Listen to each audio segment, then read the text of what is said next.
పసుపు ముద్దలోన పరమ పావనమూర్తి కొలువు తీరినాడు కొలువరండు.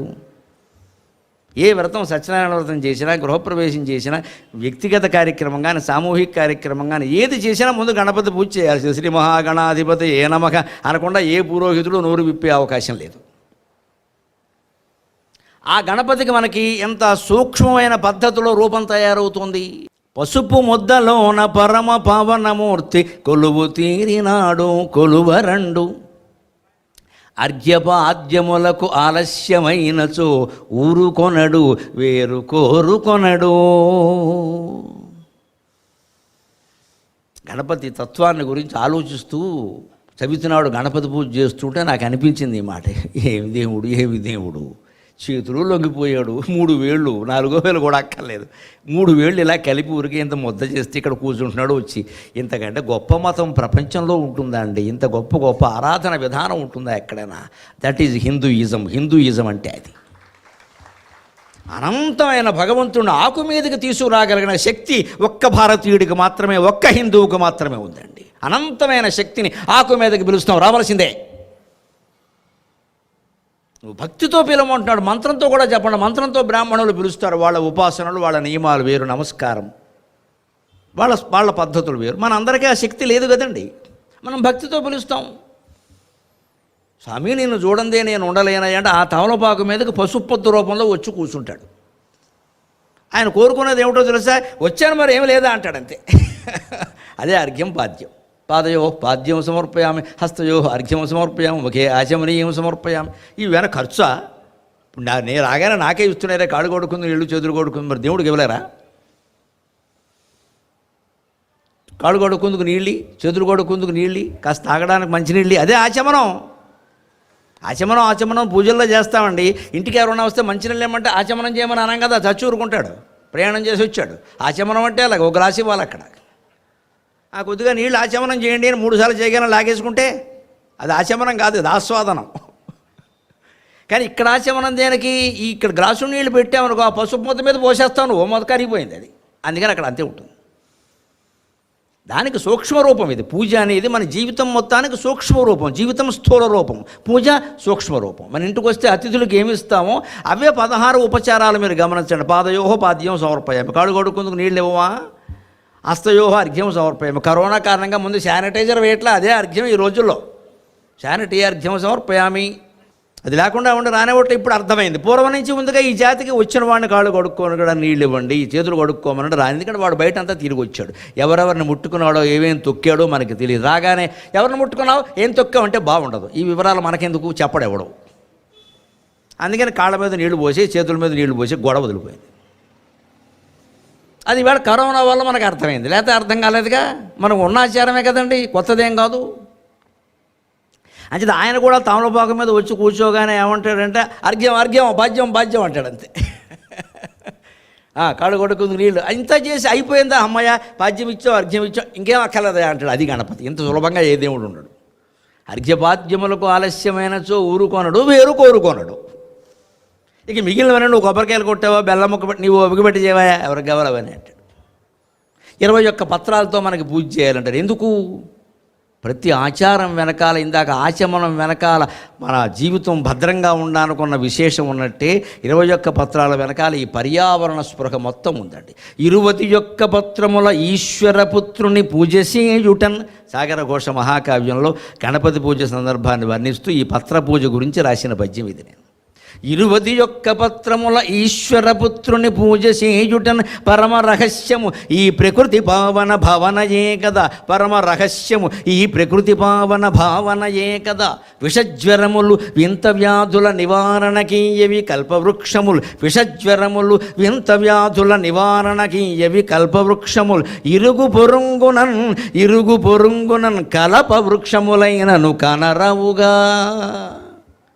కల్పవృక్షాలు పెంచిన జాతి వాళ్ళ కలప కోసం కూడా వృక్షాలు పెంచడం మానేసింది. ఎవరో చెప్పాలి మనకు చెట్లు పెంచమని, ఎవరో చెప్పాలి మనకు మొక్కలు పెంచమని. దానివల్ల మళ్ళీ ఏవో ప్రయోజనాలు ఉండాలి. ప్రభుత్వం వారు పనికట్టుగా 1,00,000 మొక్కలు వేస్తే మన్నాటికి 1,00,000లో సగం పైన భక్షణ అయిపోయింది. మేకలకి గొర్రెలకి ఆహారం. ఎందుకంటే వేస్తారు, ఎవరో వస్తారు, అక్కడ నీళ్లు పోస్తారు, ఓ ఫోటో తీయించుకుంటారు. వాళ్ళకి ఏం కావాలో ఆ ఫోటో కావాలి. మన్నాడు మేకలు కావాలి. దివ్యమైన కార్యక్రమాలన్నీ ఎందుకు విజయవంతం కావట్లేదు ఉంటే మరోలా అనుకోవద్దండి, ఎవరిని సమర్థించాల్సిన అవసరం లేదు, ప్రజల సహకారం కూడా ఉండాలమ్మా. మన ఇంటి ముందు రోడ్డు ఉంది, రోడ్డు దగ్గర ప్రభుత్వం వారు ఓ మొక్క నాటారు, మనం చూడలేమే కాస్త దానికి వారు రావాలా, ముఖ్యమంత్రి వారు ఎన్ని చూస్తారు. హరితహారం చాలా గొప్ప కార్యక్రమం అండి, కానీ ఎందుకు విజయవంతం అవట్లే? ప్రజల సహకారం ఉండాలి పూర్తిగా. అదేదో ప్రభుత్వాన్ని వాళ్ళు చూసుకుంటారులే, ఎవరు వాళ్ళు? మనం అందరం సహకరిస్తేనే కదా ప్రభుత్వం చేసేది. చెడు పక్కనట్టండి, మంచి అయినా మనం సహకరించట్లా. మనకు తిట్టాలనిపిస్తే మొత్తం తిడుతూ ఉంటాం, ఒక వరస పెడుతూ ఉంటాం. మనం చేసే మంచి పనులు ఉన్నాయి కదా, ఏ పార్టీ అయినా మంచి పనులు చేస్తుంది, కొన్ని అయినా చేస్తుంది, ఓట్ల కోసమైనా చేస్తుంది, చేయనివ్వండి, నష్టమేముంది?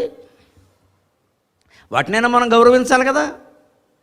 21 పత్రముల ఈశ్వరపుత్రుని పూజ చేయుటను పరమ రహస్యము ఈ ప్రకృతి పావన భావనయే కదా. మారేడాకు, నేరేడాకు సహా అనేక రకాల ఉత్తరేణి పత్రం, ఇవన్నీ వైద్యంలో పనికొచ్చేవండి. ఎందుకని? దేవుడు పూజ కోసం ఈ ఆకులు తేవాలి అంటే ఆ మొక్కలు పెంచుతారు. ఆ మొక్కలు పెంచితే అర్ధరాత్రో అపరాత్రో పసిపిల్లకి ఏదైనా వాంతులు అయితే, విరేచనాలు అయితే, మరి ఏదైనా వస్తే ఫలానా ఆకు పసరు పెడితే పోతుందండి అంటారు. ఆ ఆకు పక్కనే మన ఇంటి పక్కన ఉండే రెడ్డి గారి ఇంట్లో ఉంది. అది వెళ్ళి ఆయన అడుగుతాం, దానికేముందమ్మా ఆకులే కదా పట్టుకెళ్ళండి అంటారు. ఆ వైద్యం చేస్తాం, తగ్గుతుంది. అంటే మొత్తం మన కాళ్ళ మీద మనం నిలబడేటువంటి ఆచార సంప్రదాయాలని దేవుడు పూజ రూపంలో పెట్టిన ఏకైక జాతి హిందూ జాతి, ఏకైక మతం హిందూ మతం. మరో జాతిలో కనపడవండి ఇవి, మరో ధర్మంలో కనపడవండి. ఎంతసేపు దేవుడు కాళ్ళ ముందు సాగిలపడ్డమే. చెప్పినట్టు చేయవయ్యా చాలు, నీకు అన్నీ ఉంటాయి. చిన్నప్పుడు మాకు పాటలా నేర్పేవారు ఒక మాట, వైద్యం అది. పెద్ద ఎవరికి తెలియలేదు ఆ విషయం. వంకర టింకర ఆ వాణి తమ్ముడు షో నల్లా గురుడ్లమి నాకిస్తేతే అనేవారు. ఇలా చదివేవారు. సాయంత్రం బడి విడిచిపెట్టే ముందు 4 గంటలకే విడిచిపెట్టేవారు. అప్పట్లో ఇప్పుడు 8 నైట్ గొడవలు లేవు, 4 గంటలకు వదిలేసారు. అందులో కూడా చిన్నపిల్లలు వీళ్ళు 10ంటికి వచ్చారు. 10 to 4 ఎంత అండి? 6 గంటలు. అందులో గంట విశ్రాంతి ఉండేది, మళ్ళీ 5 గంటలే చదువు. ఆ 5 గంటల్లో కూడా మా ఉపాధ్యాయులు ఎలా ఆలోచించేవారు, పసిపిల్లలు వీళ్ళు 2వ తరగతి 3వ తరగతి అంటే ఎంత, 5-6 ఏళ్ళు ఉంటాయి, అంతకని వీడు ఉండాలి కదా వాళ్ళ అమ్మని విడిచిపెట్టని. సాయంత్రం ఒక అరగంట సేపు పాటలు పాడించేవారు. ఆ పాటలన్నీ వైద్యాలు. వంకర టింకర ఆ వాణి తమ్ముడు షో నల్లా గురుడ్లమి నాకిస్తేతే. మనకు మామూలుగా వింటుంటే అక్షరాలు అకారం ఆ వంకరగానే ఉంటుందిగా, ఇలాగ రాసి ఇలా రాయాలి. తెలుగు అక్షరాలన్నీ అలాగే ఉంటాయి, మన బుద్ధుల్లాగే, అంతకంటే ఉంది వంకరే అన్నీ. వాణి తమ్ముడు షో, షో అంటే మామూలు సకారం కాదు, ష, శివుల్లో ష, ఆ ష రాయాలి. శవర్ణం రాసి ఇలా ఒకారం పెట్టాలి. అకారానికి షో ఎలా ఉంటుంది? తమ్ముళ్ళలాగే ఉంటుంది. అది వంకర, కొంచెం తక్కువ వంకర, అందుకంటే ఎక్కువ వంకర లేదు. వాని అనుజుడే. నల్లా గురుడ్ల మీ ఎలా ఉంటుంది? కింద ఓ సున్న ఉంటుంది మకారానికి, పైన ఇకారానికి వస్తున్నాడు, అందుకని ఆ 2 నల్లగుడ్లు అనమాట, కంటి బాబల్లాగా. మీ అక్షరం ఎలా ఉంటుంది? నల్లగుడ్లో ఉంటుంది. నాకిస్తే తే అంటే అంటే తేవడం కదా, తెచ్చేది ఎందుకు? నాకు ఇవ్వడానికి, నాకు ఇచ్చేయి, నాకు ఇస్తే తే, నాకు ఇవ్వకపోతే తేవద్దు. ఇది పైకి కనపడుతున్న విషయం. అక్షరాలు నేర్పడానికి ఈ పాట నేర్పేవారు. దీంట్లో ఉండే వైద్యం వంకర టింకర ఆ అంటే అల్లం. వాణి తమ్ముడు షో అంటే సొంఠి. అల్లం ఎండితే సొంఠి అయింది, ఎక్కడి నుంచి వచ్చింది? అందుకే వాని తమ్ముడు. అల్లమే ఎండబడితే సొంఠి అయింది కదా, అందుకని వాని తమ్ముడు. ఇది ఒకటే జాతి. నల్ల గుడ్ల మీ అంటే మిరియాలు ఎలా ఉంటాయి? సరిగ్గా నల్లటి గుడ్డులాగే ఉంటాయి. నాకిస్తే తే మిరియాలు, తేనె, అల్లము, సొంఠి నీ ఇంట్లో ఉంటే వైద్యుడి దగ్గరికి వెళ్ళవలసిన అవసరం లేదు. ఇది వైద్యం.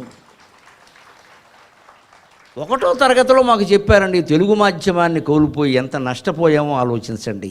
ఇప్పటికిప్పుడు పరిష్కారం కాకపోవచ్చుమా, కానీ బీజాలు నాటి పెడితే ఎప్పటికైనా మహావృక్షం అవుతుందని భగవద్భక్తుడుగా నా ఆశ అంతకంటే. ఈ ఒక్క మాట చిన్నతనంలో మనం చెబితే పిల్లలకి అల్లము, సొంఠి, మిరియాలు, తేనె ఇంట్లో ఉంటే చాలా.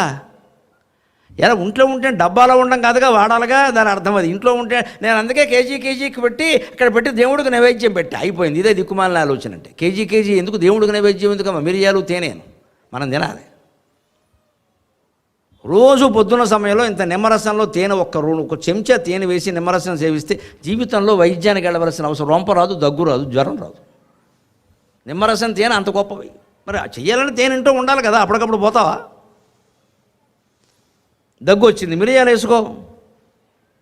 యాలకులు, లవంగాలు, ధనియాలు, జీలకర్ర, ఉసిరిబద్దలు, కరక్కాయ ఇవన్నీ ఇంట్లో ఉండేవేనండి, రూపాయి ఖర్చు లేదు. అది మానేసి మనం మొత్తం ఏం కొంచెం ముక్కు అనగానే doctor very the doctor for cold. వాడు కోల్డ్ కాదు, అక్కడికి వెడితే ఘాటోనో కోల్డ్ ఏంటి. అక్కడికి వెళ్ళాక ఆయన ఏమంటాడు, కోల్డా ఫర్ విచ్ సైడ్ అంటాడు. ఏ సైడ్, కుడివైపు ఎడమవైపు చెప్పాలి. వాడు అంతకన్నా మెడిసిన్ చదవాలా. అందుకని కుడుముక్కు నేను కాదు, పక్క వీధిలో ఉన్నాడు వెళ్ళమంటాడు. వీడు ఎడముక్కుగా పనిచేస్తాడు. స్పెషలైజేషన్. ఇక్కడ వీడువాడు అన్నదమ్మలే, వాణి తమ్ముడు షో. మరి వాడికి డిమాండ్ ఉండాలి కదా. అబ్బాయి కుడుముక్కు నాది కదండి, ఓన్లీ లెఫ్ట్ సైడ్, అక్కడ బొమ్మంటాడు. వాడికి అగ్రిమెంట్. ఇంతకీ ఈ వ్యధవరంప 4,000 రూపాయల బిళ్ళలు వాడినా వారం రోజుల వరకు తగ్గదు. వాడకపోయినా అంతే. వాడకుండా ఉండే ధైర్యం మనకు లేదు కదమ్మా. ఆ ధైర్యమే భగవద్భక్తి, ఆ ధైర్యమే జీవితం. ప్రతిదానికి ఓ బిళ్ళ వేసేయాలా, కాస్త ఆగలేవా? అంటే చిన్న దానికి కూడా శారీరకంగానే మనం తట్టుకోలేకపోతే మానసికంగా ఎలా తట్టుకుంటామండి? ఎండకి, వేడికి, కడుపు నొప్పికి, కాలి నొప్పికి, తలనొప్పికి తట్టుకోవాలి. అసలు మాట కూడా బయటికి రావద్దు. ఆ విషయం పోతుంది, ఒక రోజుకి 2 రోజులకు అదే పోతుంది. తగ్గిపోయిన తర్వాత కావాలంటే వచ్చింది తగ్గిందని చెప్పచ్చు, గొడవ లేదు. అప్పుడు మానసికంగా కూడా దుఃఖాన్ని తట్టుకునే అలవాటు వస్తుంది. దీనికి తట్టుకోలేకపోతే దానికి తట్టుకోలేమండి. ఇంత గాలి వేయగానే కిటికీ మూసేసి, కాస్త ఎండ రాగానే కిటికీ అన్నీ మూసేస్తే బతుకంతా మూసుకోవడం అయింది ఇక్కడ. ఇవి తట్టుకునే విధానాన్ని నేర్పేవారు తెలుగు మాధ్యమంలో పాటల ద్వారా. అల్లము, శొంఠి, మిరియాలు ఇంట్లో పెట్టుకుని సరిపోయిందని. ఇవి గ్రహించాలి. అందుకని ఈ పత్రాలు పెంచినట్టయితే అనేక రకాల మొక్కలు ఉంటే వైద్యానికి పనికొస్తాయి. విషజ్వరములు, వింత వ్యాధుల నివారణకి ఇవి కల్పవృక్షములు.